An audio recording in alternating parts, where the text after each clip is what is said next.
Pemirsa, dimanapun Anda berada, ibarat pepatah, sudah jatuh tertimpa tangga. Itu yang dialami oleh Ibu Suryani asal Kabupaten Banyuasin yang akhir-akhir ini cukup viral baik di media massa maupun di media sosial. Apa itu? Ibu Suryani sekitar 6 bulan yang lalu mengalami suatu musibah. Dia disiram cuka parah oleh suaminya sehingga mengalami luka bakar yang sangat serius sehingga menyebabkan cacat permanen. Dan tidak hanya itu saja, ternyata Ibu Suryani saat ini sedang berjuang untuk melunasi utang karena biaya berobat di rumah sakit umum atau rumah sakit Muhammad Hussein Palembang itu mencapai 360 juta lebih yang harus ditanggung oleh Ibu Suryani sebagai korban. Nah, kita ingin tahu seperti apa perkembangan kasus ini selanjutnya. Sampai hari ini seperti apa kondisi Ibu Suryani? Bersama saya sudah hadir Ketua Tim Penasehat Hukum dari Ganta Keadilan Sriwijaya yang beberapa hari terakhir ini membantu atau memfasilitasi Ibu Suryani mencari keadilan. Inilah beliau, Bapak Sapriyadi Samsudin SH.MH. Siap. Apa kabar Pak Sapriyadi? Alhamdulillah sehat. Sehat ya? Ya. Apa yang terjadi dengan Ibu Suryani? Lebih tepatnya saya ingin tahu seperti apa kabar beliau akhir-akhir. Setelah kejadian 22 November 2024, perawatan 2 bulan, dan keluar rumah sakit di sekitar bulan Februari awal. Sekarang keadaan beliau cacat permanen, secara fisik sehat, tapi keadaan yang tersiram air keras tersebut sudah cacat permanen. Telinga sebelah kiri hilang, hidung hilang, mata kiri hilang, posisi di muka 83% itu rusak permanen, dan tangan kanan kiri, paha, sedikit bagian kaki cacat. Jadi Ibu Suryani ini tidak bisa beraktivitas normal lagi. Kena paparan matahari langsung dia gatal dan keluar cairan.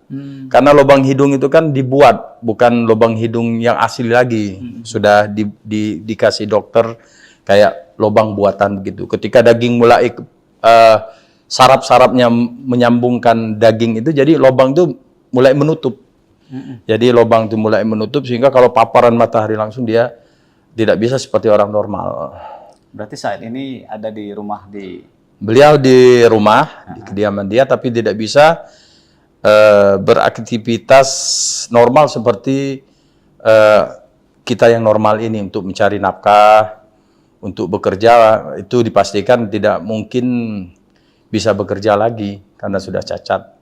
Itu. Ya, seperti yang kabar beredar baik di media massa maupun di media sosial bahwa Ibu Suryani ini sekarang selain sedang berjuang dalam kasus pidananya, juga terlilit utang. Ya, untuk betul. biaya pengobatan. Itu seperti apa, Pak? Betul, Pak Eko. Jadi beliau itu pada saat dirawat itu tidak ditanggung oleh BPJS. Jadi beliau ini dirawat sebagai pasien umum. Total biaya yang keluar pada saat itu 475 juta sekian. Ada donasi yang diberikan oleh masyarakat melalui salah satu NGO. Terkumpul 100 juta, sekian juta, sehingga tersisa 362 juta sekian. Ada komanya berapa, saya tidak bisa detail, saya tidak begitu ingat. Tapi 362 juta ini diterangkan bahwa beliau akan melunasi dengan cara mencicil. 300.000 rupiah setiap bulannya sampai lunas. Jadi kalau 300.000, kalau kita hitung-hitungan cepat, setahun 12 bulan kali 300 berarti 3.600.000, 3.600.000 kalau 10 tahun sekitar 36 juta. Jadi 36 juta 10 tahun ini dengan 362 juta itu kayaknya sampai meninggal dia belum bisa melunasi hutang. Dan bukan hanya menyisakan hutang, saat ini Ibu Suryani juga dilaporkan oleh suaminya perampasan motor. Jadi di bulan 22 November 2024 Ibu Suryani ini disiram air keras oleh suaminya. Saudara kandungnya buat laporan di Polda, namanya Sabudi. Sabudi ini buat laporan ke Polda karena tidak dicabut laporan. Di bulan Februari suaminya buat laporan di Polres Banyuasin dan dia pakai pengacara. Suaminya pakai lawyer. Artinya memang sudah ada niat dia untuk mungkin ini taktik lah untuk split supaya ada laporan sana, laporan sini sama-sama bisa dicabut. Dilaporkan oleh beliau itu di Polres Banyuasin dugaan perampasan 368. Maka kemarin kami berkoordinasi di Polres karena Ibu Suryani ini tidak bisa terpapar matahari langsung. Terik matahari itu mukanya udah kayak udang merah-merah gitu. Merah itu. Sehingga kami minta kepada Bapak Kapolres Banyuasin agar perkara tersebut dipermudah saja prosesnya, bukan kami mengintervensi atau ingin mempengaruhi perkara ini dengan cara-cara yang tidak benar, tapi kami ingin pengungkapan benar tidak perkara ini melalui Polsek. Karena Polsek juga diberikan wewenang oleh negara, oleh Undang-Undang Kepolisian sebagai penyidik. Di situ Kapolseknya bisa melakukan penyelidikan dan penyidikan. Jadi kalau dilimpahkan di Polsek Rambutan Banyuasin, otomatis jarak tempuh antara rumah ke Polsek tidak begitu jauh, bila mana dibanding harus ke Polres. Jadi pekerjaan kami sangat banyak Pak Eko. Pekerjaan kami selain menyelesaikan masalah kriminal penyiraman air keras yang dilakukan oleh suaminya kepada Ibu Suryani, yang alhamdulillah hari ini kami sudah berkoordinasi di Subdit 4 Renata Polda Sumatera Selatan. Statusnya sudah jelas, pelakunya sudah jelas, karena memang perkara ini kalau dalam pandangan kami sebagai praktisi hukum, perkara ini kan sudah terang benderang. Maksudnya terang benderang, korban ada, visum ada, pelakunya jelas, tinggal ini bagaimana cara penangkapan. Tapi kami pribadi sebenarnya menghimbau saja kepada suaminya, Pak Alvan, menyerahlah, serahkan diri di kepolisian, pertanggungjawabkan perbuatan. Karena kenapa? Sejauh mana kamu akan lari, sampai kapan kamu akan lari, perkara ini tidak basi. Perkara ini akan terus digiring oleh masyarakat, terus akan dilihat oleh rakyat. Dan kamu bermusuhan dengan orang banyak. Lebih baik menyerah, ya, mempermudah proses, nanti jelaskan di pengadilan. Dia punya hak untuk didamping oleh pengacara, supaya masyarakat juga, netizen ini melihat, oh ini ada pertanggungjawaban. Kalau dia terus-terus lari, ini pasti masyarakat akan mengadili beliau secara sosial. Dan yang kedua, kami punya masalah untuk menyelesaikan hutangnya Ibu Suryani, 362 juta ini, kami sedang memfilter Pak Eko. Kami tidak mau musibah Ibu Suryani ini menjadi ajang pencitraan, ajang pansos dan ajang konten. Kami tidak mau terulang cerita-cerita sebelumnya yang donasi tapi dimanfaatkan oleh kepentingan media sosial, kepentingan konten, kepentingan pencitraan. Kami sangat senang saat ini ada beberapa instansi, ada kepala daerah juga, termasuk Pak Gubernur Herman Deru, sudah mengetek Kepala Dinas Kesehatan Provinsi, supaya masalah ini ditindaklanjuti. Dan kami sudah ketemu tadi pagi di kantor Ganta Keadilan, perwakilan dari Dinas Kesehatan, untuk mencari penyelesaian. Dan ada dari NGO juga, untuk melakukan donasi. Tapi kami harus jelas dulu, regulasi, komitmen untuk donasi ini bagaimana. Jangan sampai nanti upper limit yang kita butuhkan misalnya 362, karena masyarakat kita banyak mendonasi, terkumpul lebih dari angka itu, uang ini punya siapa, boleh diperuntukkan apa. Kalau misalnya boleh untuk Ibu Suryani, sisanya yang terkumpul ini boleh dibelikan apa. Karena jangan sampai sedekahnya orang melukai hati yang bersedekah. Ya kan? Karena tujuannya melunasi hutang. Kalau ada sisa, boleh tidak Ibu Suryani belanjakan buat modal usaha, karena beliau tidak bisa lagi bekerja di luar, sehingga kalau misalnya buka usaha di rumah untuk dagang, boleh tidak misalnya hal ini dilakukan oleh Ibu Suryani, misalnya untuk beli motor biar anaknya bisa atau adiknya bisa buka usaha, keliling kampung jual sayur dan seterusnya. Ini harus jelas, karena jangan sampai niat baik menjadi salah. Karena jangan sampai orang-orang memanfaatkan musibah Ibu Suryani ini menjadi ajang pencitraan. Hanya bawa 10 juta, hutang tidak selesai, tapi mereka sudah kemana-mana. Dan yang kami rasakan saat ini, kami betul-betul sedang diuji untuk memperjuangkan Ibu Suryani ini. Kami Yayasan Lembaga Bantuan Hukum Ganta Keadilan Sriwijaya ini belum seumur jagung. Jagung pun belum panen kalau kami ini ditanam. Kami ini lahir di bulan Februari. Februari ya, baru beberapa bulan. Iya, baru beberapa bulan, tapi banyak sekali perkara-perkara yang sudah kami tangani dan sedang kami tangani, termasuk Ibu Suryani ini. Jadi memang impian kami sebagai praktisi hukum, sebagai suatu yayasan, kami ingin mensukseskan program Presiden. Salah satunya tentang bantuan hukum. Kami ingin mensukseskan program Bapak Gubernur. Fokus kami bidang hukum. Kami ingin mensukseskan program Bapak Wali Kota terhadap rakyatnya, intennya tentang hukum.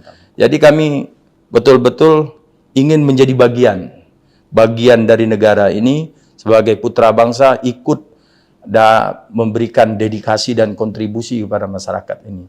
Itu Pak Eko. Baik, sebelum sampai ke penyelesaian utang ya, saya tertarik membahas tentang, karena ini kejadian sudah lebih dari 5 bulan atau 6 bulan. 6 bulan. Dan nyaris tidak terkabar ya, tidak terpublish.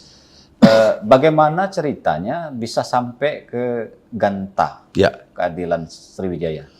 Baik, jadi Pak Eko, ini takdir Pak Eko. Ini pastinya takdir Allah yang diberikan kepada kami. Jadi di hari Sabtu, kami di-tag oleh media sosial, namanya pada saat itu Aryani, kalau tidak salah. Pemilik akun akun itu namanya Aryani.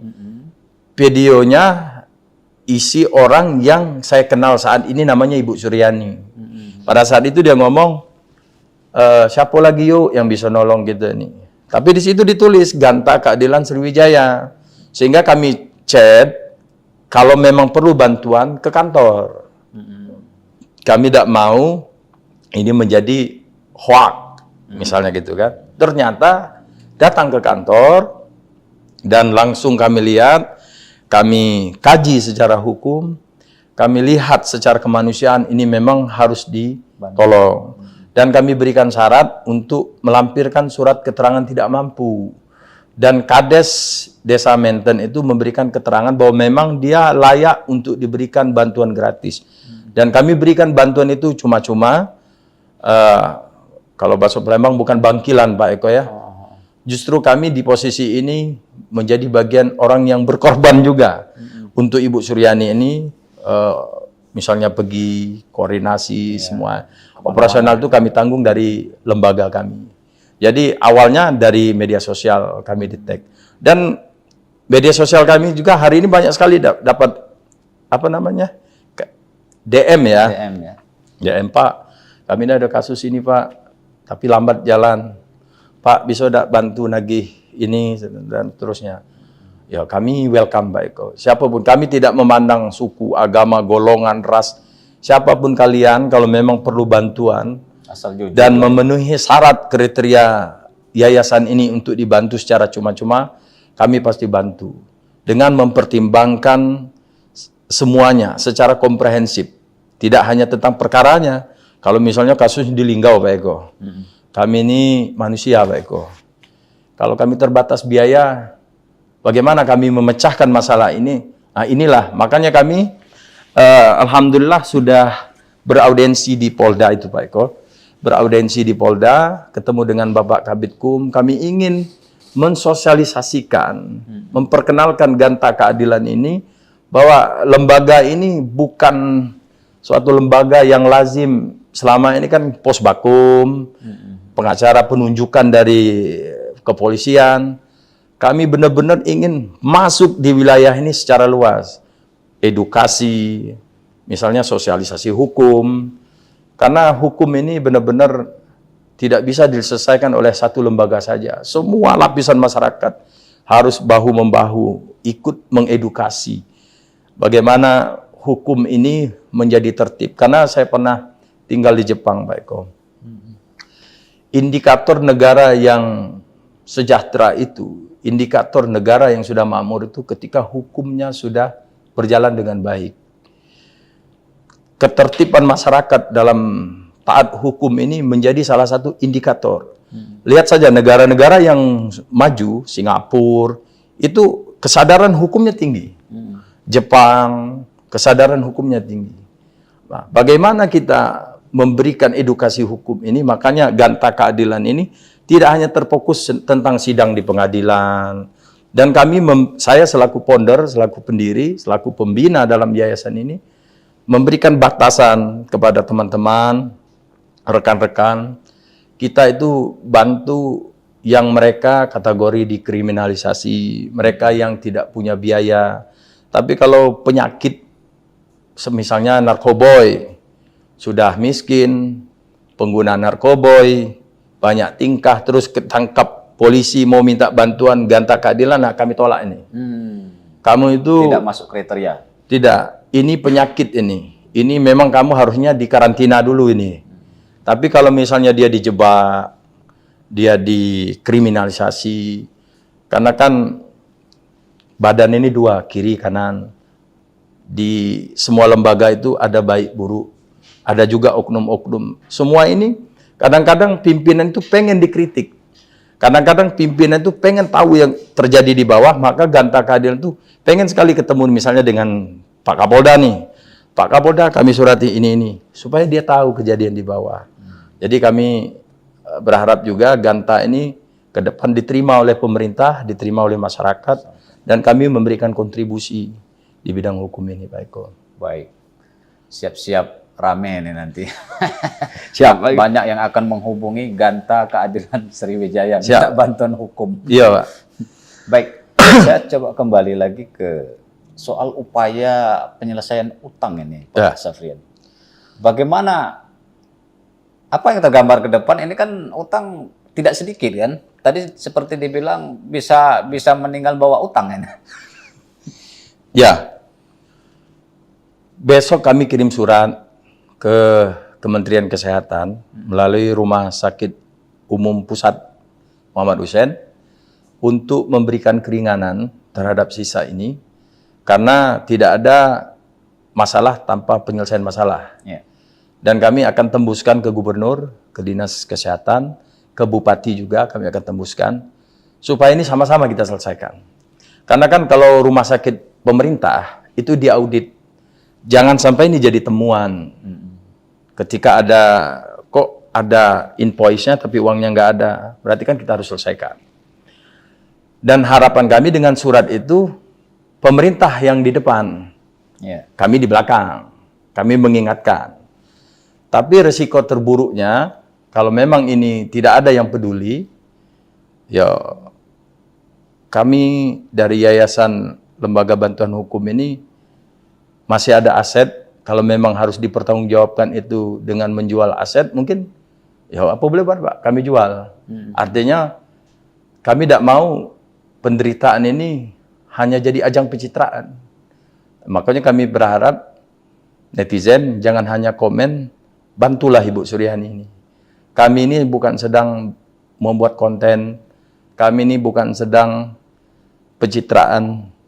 Niat kami mudah-mudahan Allah jaga, lurus niat kami untuk orang-orang yang seperti inilah yang harus kita bantu. Karena ketika kita melihat kemungkaran dan kita diam dengan kemungkaran itu, maka kita menjadi bagian daripada pelaku kemungkaran itu.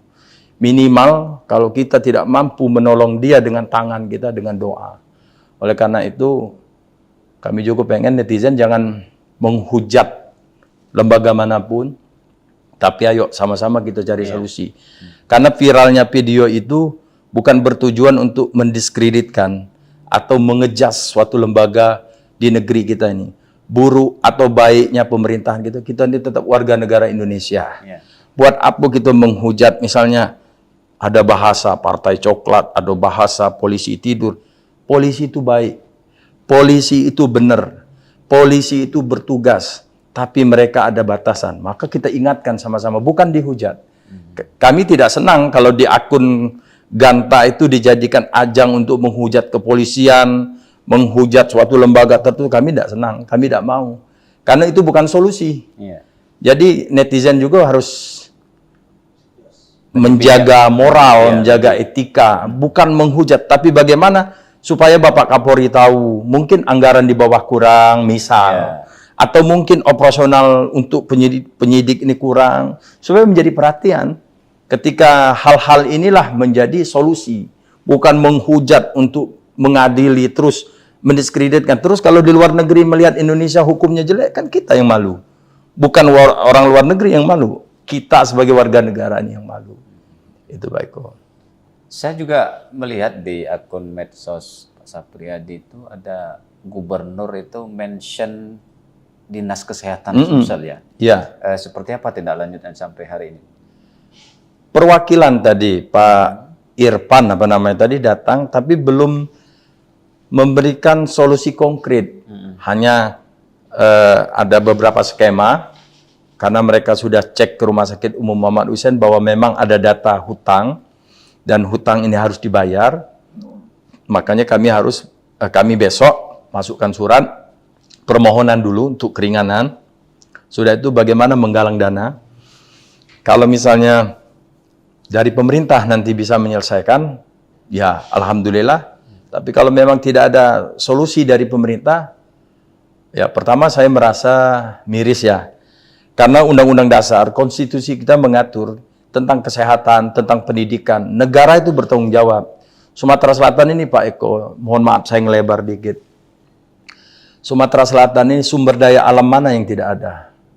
Minyak ada, batu bara ada, timah meskipun di Bangka itu bagian daripada Sumatera Selatan ada. Semua ada. Masa satu Suryani tidak bisa kita selesaikan? Apakah kita harus ikut tren ke Jawa Barat? Sekarang kan lagi tren nih di media sosial, Pak KDM, Pak kan tidak mungkin. Saya percaya Bapak Gubernur akan memberikan atensinya yang luar biasa buat Ibu Suryani, dan ke depan tidak ada lagi Suryani-Suryani yang lain. Dan BPJS juga harus berbenah. Karena apa kritik untuk BPJS?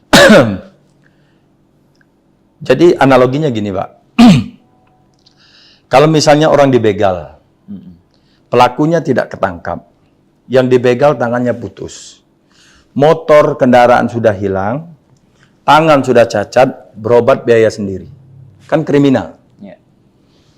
Ini tidak bisa digeneralisir dengan status kriminal yang lain. Kan BPJS itu tidak menanggung misalnya perkelahian, saling bunuh misalnya, atau tusuk saling tusuk, itu kan tidak di-cover oleh BPJS karena kriminal. Nah, terus kalau yang dibegal, ini harusnya BPJS bertanggung jawab juga. Karena ada PBI, Pak. Pembayaran biaya untuk masyarakat miskin ini. Pemerintah itu dengan BPJS kerjasama. Pemerintah yang menanggung rakyatnya, BPJS yang nanti akan meng-cover ini. Nah, tapi kan sekarang ketika terjadi kriminal seperti Ibu Suryani ini, dalam kasus Ibu Suryani itu kalau dikasih duit 500 juta, siram air keras mukanya pada saat dia masih sehat, pasti dia tidak mau. Pasti dia tidak mau. Karena dia mau sehat. Tapi dengan posisi ini sudah pelaku tidak ketangkap, tersisa hutang di rumah sakit ratusan juta, terus pemerintah hadirnya di mana? BPJS itu kalau dulu namanya Jamkesmas, Jaminan Kesehatan Masyarakat. Dulu tidak pernah ada masalah. Sekarang masyarakat sudah bayar, banyak sekali masalah di BPJS ini. Ini mohon maaf, saya mengatakan BPJS, bukan orang-orang BPJS. Artinya lembaga ini lembaga yang kita cintai, harus berbenah juga. Ini kejadian dengan keluarga saya. Ketika kena amandel, umurnya 19 tahun, itu tidak bisa ditanggung oleh BPJS. Karena alasan itu apa? Kecantikan atau apa? Wah, tidak bisa kayak begitu. Masa harus nunggu umur 30 tahun baru dioperasi? Karena umur 19 tahun, rata-rata operasi amandel itu untuk tes akpol, tes instansi pemerintah, ASN. Sehingga BPJS menganggap ini untuk kelulusan. BPJS tidak boleh mengadili. Ini kan langsung mengadili. Cabut gigi bungsu. Ini kejadian di keluarga saya. Kalau cabut gigi bungsu, harus nunggu umurnya dewasa dulu. Umur 21 tahun baru bisa cabut pakai BPJS. Akhirnya operasi mandiri dan mahal, Pak. Satu gigi itu kalau normalnya sekitar 5 juta, tergantung profesional dokternya. Jadi saya berharap mudah-mudahan video ini, podcast ini ditonton oleh Bapak Presiden. Presiden kita saat ini kita percaya punya visi misi yang luar biasa. Mohon BPJS juga dibenahi. Kasihan kalau sampai masyarakat termarginalkan, masyarakat miskin, kena musibah, tidak di-cover oleh BPJS. Jangankan disiram air keras, kita motong kuku saja, jangan sampai luka. Saking kita tidak mau musibah. Artinya, BPJS juga jangan menganggap musibah kriminal itu semua pertanggungjawaban kriminal. Tidak juga. Karena kalau restitusi itu, Pak, misalnya nabrak orang nih, cacat, selain ditanggung oleh BPJS, misalnya kalau jasa raja, misalnya ini, selain ditanggung jasa raja, kalau dia dipidana, nanti bisa dituntut kerugian cacat permanen itu dituntut, namanya restitusi. Atau misalnya kayak kasus yang kemarin ramai di Jakarta itu kan ada restitusi. Lah kalau pelakunya tidak dapat, tidak ketangkap, terus dia berobatnya mandiri, negara lah yang paling layak hadir pada saat kejadian itu. Berobat mandiri, cacat permanen pula. Cacat permanen. Ibu Suryani sudah berobat mandiri, cacat permanen, dilaporkan lagi oleh suaminya. Itu bukan lagi jatuh tertimpa tangga. Ada lagi itu. Ada lagi yang menimpa. Benar. Jadi memang kami prihatin dengan masalah. Jadi munculnya utang hampir 400 juta ini karena pengobatan itu tidak bisa ditanggung oleh BPJS. Tidak ditanggung oleh BPJS karena itu kriminal. Karena itu bukan bagian daripada... Meskipun korban kriminal. Jadi kalau kami pelajari, tapi kami masih pertimbangkan Pak Eko ya. Kami itu sedang berpikir bagaimana melakukan gugatan atas perkara ini ke BPJS, ke Rumah Sakit Muhammad Husainnya, meskipun sebenarnya rumah sakit sudah bantu, tapi bagaimana standar ke depan itu kalau memang ada kejadian kayak gini, diarahkan supaya ditanggung oleh BPJS. Jangan, untuk Ibu Suryaninya kita terima kasih, sudah dilayani dengan maksimal oleh rumah sakit, betul-betul kita terima kasih. Kepada dokter yang menangani itu luar biasa itu, bisa menyelamatkan orang, tapi regulasinya yang akan kita... Ini kan kritik untuk membangun. Direview lagi. Bukan mengkritik untuk merusak. Kalau kritik untuk membangun itu kan memberikan solusi. Supaya ke depan jangan ada kebuntuan regulasi oleh aturan yang tidak bisa kita perbaiki. Sehingga kita coba lakukan nanti rencana, kita akan lakukan gugatan sedemikian mungkin supaya ini menjadi terobosan baru untuk masyarakat kita. Konstitusi mengatur rakyatnya, sekolah untuk sekolah rakyatnya, untuk kesehatan rakyatnya, untuk makan rakyatnya, itu kan diatur oleh konstitusi.